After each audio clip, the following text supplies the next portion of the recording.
Good morning, sir. Leader Jeffries, we had Congressman Clyburn on earlier in the show, and he described you as being blindsided by Senate leadership. Help us understand what happened. Well, House Democrats were strongly opposed to this reckless Republican spending bill because it would hurt the American people, hurt seniors, hurt families, hurt veterans, and enact cuts that we believed were not in the best interests of the American people. We opposed it from the very beginning all the way through the Senate vote, and will continue to oppose these types of cuts to the extent that they are put forward by Republicans. The Senate position was the Senate position. There were many Senate Democrats that shared our view with respect to this reckless Republican spending bill, and we're all going to have to come together to move forward to oppose the Republican budget that they are trying to jam down the throats of the American people over the next few weeks. Leader Jeffries, I have heard that from a number of House Democrats specifically, and some people aligned with House Democrats in the last 24 to 48 hours that, look, Democrats have to come together because there's more work to be done. But I do think that the rift that we are seeing, and not even rift, I just think it's about a difference of approach. You have a number of Democrats, yourself included, House Democrats writ large, all of you all, and a number of Senate Democrats also that are ready to fight, that want to demonstrate to the American people that you understand not just the stakes, but you are doing everything you can about it. And then you have a contingent of senators, Democrats in the Senate, that don't necessarily share the sentiment that you have about the approach. From the outside looking in, some people are saying, well, are Schumer's and Jeffries not speaking? But it's my understanding that you all did communicate, and then something happened for Leader Schumer that changed his mind. And I'm just wondering, do you have any insight on what that was, or have you and Leader Schumer had a conversation since that vote? We haven't had a conversation since that vote. I was down in Houston helping to memorialize and funeralize the great Sylvester Turner. I just got back to New York. I do expect to have a conversation with him at some point later on today. Look, Chuck and I disagreed as it relates to the approach and outcome relative to what we viewed as a reckless Republican spending bill. And the effort to try to jam these cuts down the throats of the American people, cuts to health care, cuts to veterans benefits, and cuts to nutritional assistance to children and families throughout America, while potentially handing a blank check to Donald Trump and Elon Musk to continue their extreme Project 2025 agenda. At the same period of time, Chuck and I agree on the overwhelming majority of issues moving forward, including our effort to oppose the largest potential Medicaid cut in American history. And we're all going to have to come together, House Democrats, Senate Democrats, governors, elected officials, advocacy organizations, civil rights groups, the democracy reform groups who are doing a tremendous job stopping the Trump administration in court. We are all going to have to come together to oppose the effort to rip away health care from the American people, which is why Democrats on Tuesday across the country are having a Medicaid Day of Action in blue states, purple states, and red states to save Medicaid for the American people. Leader Jeffries, you say that Democrats will have to come together on this issue to hold the line, but I presume that that was the thinking going into the vote last week, and yet that line was not held. So I think a lot of Americans, particularly those who are looking for some action from the Democratic Party on this, and I want to iterate, it's not, in my view, not just action within the Democratic Party, but how the Democratic Party rallies the entire country, Republicans like myself, independents, and others, to this idea to stand on that wall to prevent this deconstruction of our government. To that point, with respect to how this holding this line will go, you have from Alexandria Ocasio-Cortez in a Blue Sky tweet noting, among the material devastation to everyday people, Senate Dems have now blown a hole in their ability to work with the House. We had an agreed upon plan. House took immense risk. The Senate turned around midway and destroyed it with a fear-based, inexplicable abdication. They own what happens next. You just described what the next is on the health care front. How do you hold the line so to A, repair that hole in the wall from what happened last week and prevent another one from opening up? We have the Republicans on the run on three different issues. We have them on the run with respect to the economy. Donald Trump and House Republicans promised that they were going to lower the high cost of living. But instead, costs haven't gone down. They've gone up. Inflation is going up. Why?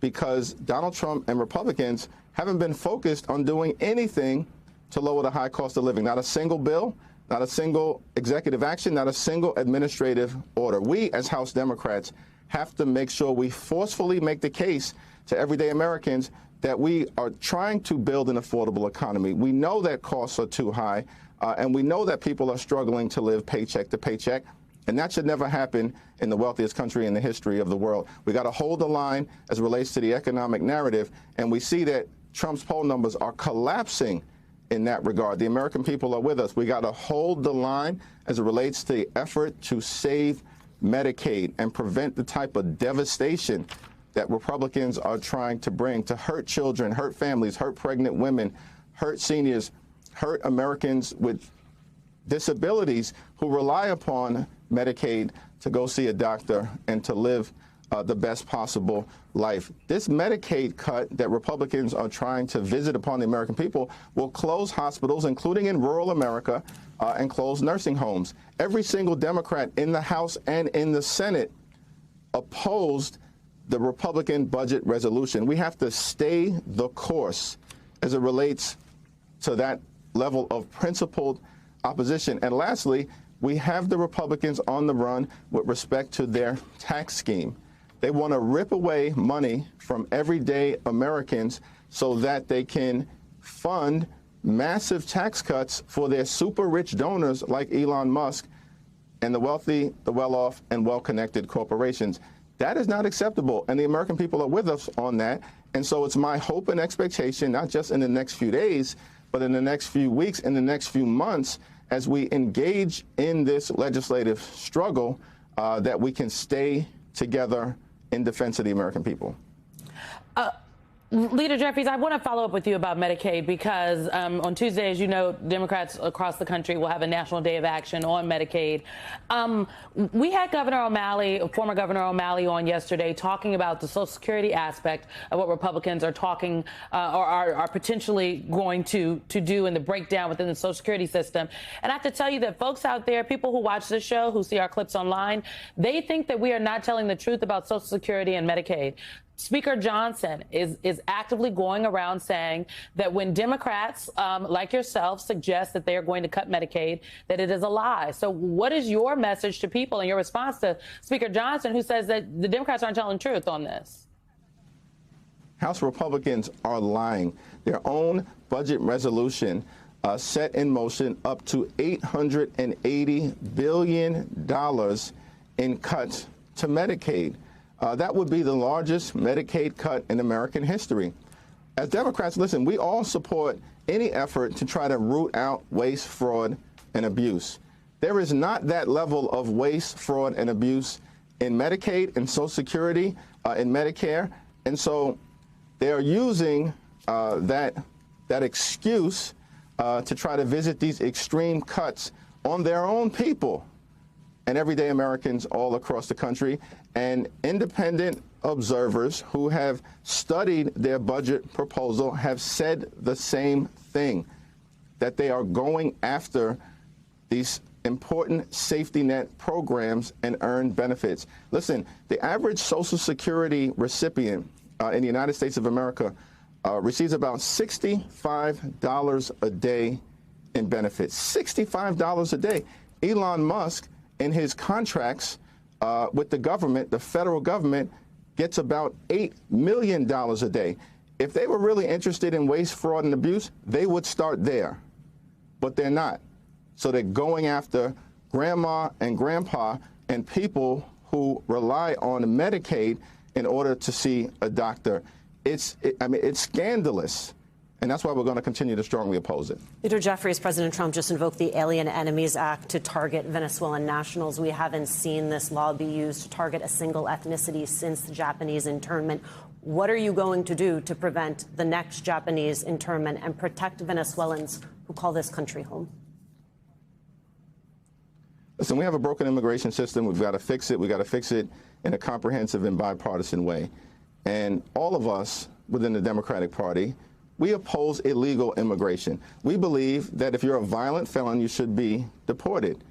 But we also can't go down this road that the Trump administration is taking us on and potentially deport American citizens, deport legal and lawful permanent residents, and break up law-abiding immigrant families who are contributing to this country. This particular law has only been invoked 3 different times in our nation's almost 250-year history. The War of 1812, World War I, and World War II. There's a reason why it's been limited in its application. Those circumstances do not appear to exist right now. And that's the reason why a court has halted the Trump administration's actions. And we're going to stand strongly in support of the rule of law and its application, which the Trump administration appears to be violating in this particular instance. Leader, before we let you go, I got to get a little bit more political because that's what us chairmen do. You know, the word on the street is Schumer's likely facing a primary challenge. And there are a lot of Democrats who are applauding that idea. You know, look, I'm not going to get you one way or the other on that, but that's a political reality within your party right now. The disruption in the leadership and the grassroots being upset with that leadership. How do you, given what's at stake in terms of the House, control of the House next year, and the rest of this year, level up an argument that moves, as we've discussed in this conversation, from health care to the economy to foreign policy, getting the American people behind the leadership of the Democratic Party?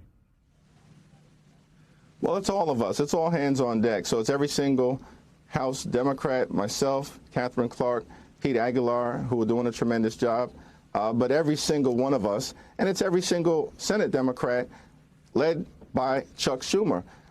And we've got to make sure that we are making the case that as Democrats, we want to make life better for everyday Americans and stop bad things from happening, which are being visited upon the American people as a result of Donald Trump and the compliant House Republicans who, when they are told to jump by Donald Trump, their only response is how high. It's one of the reasons why our most urgent political project is to take back control of the United States House of Representatives so we can actually have a check and balance and cut Donald Trump's presidency in half legislatively next year.